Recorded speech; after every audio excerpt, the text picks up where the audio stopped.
Dr. Ben Carson may have a PhD, he may have gone to medical school, but what this man really needs right now is a history lesson. Take a look at what he said during a speech earlier this week. A land of dreams and opportunity. There were other immigrants who came here in the bottom of slave ships, worked even longer, even harder for less. But they too had a dream that one day their sons, daughters, grandsons, granddaughters, great-grandsons, great-granddaughters might pursue prosperity and happiness in this land. That's right, folks. Those people that the United States went overseas and rounded up, stole from their homes, stole from their homelands, those were just immigrants. They wanted to come over here, stuffed in the bottom of those ships, and work for lower wages than the white man because they all had a dream. They all thought they were going to come over here and make a better life for themselves and their kids. I am not, a history buff. I don't know everything about U.S. history, but I do know enough to know that that's not even close to what happened, Dr. Carson. At this point, it's almost insulting to other doctors to even refer to you as doctor, so I'm not going to call you that anymore. You're just Ben, okay? Because you are so ignorant that you do not deserve the title of doctor at this point.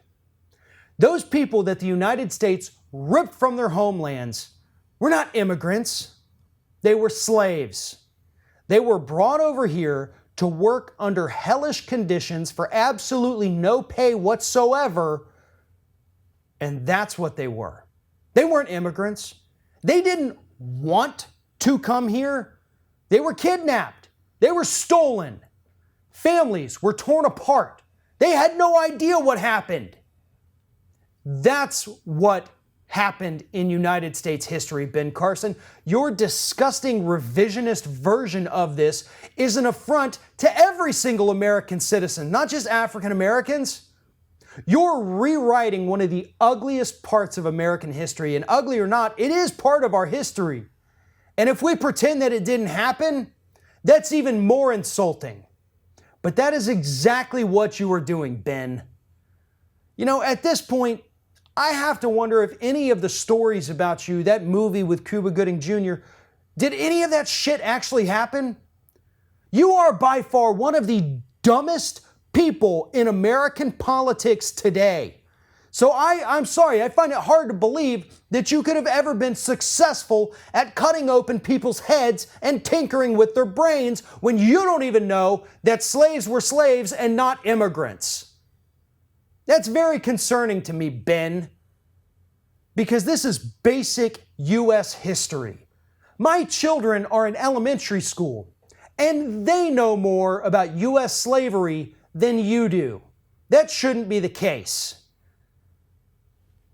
I'm at a loss at this point for the rampant stupidity and revisionist history coming out of not just the Republican Party, but mainly the Trump administration itself. These people are so disconnected from reality that they're actually causing harm to the American public and to American discourse at this point. You can't have an intelligent conversation with these people. You can't have a rational conversation with these people. All you can do is sit back and watch as the flurry of stupid flies from their mouths and hope that nobody in that crowd, nobody listening to this garbage, actually believes it. Unfortunately, they're Republicans, so they probably do.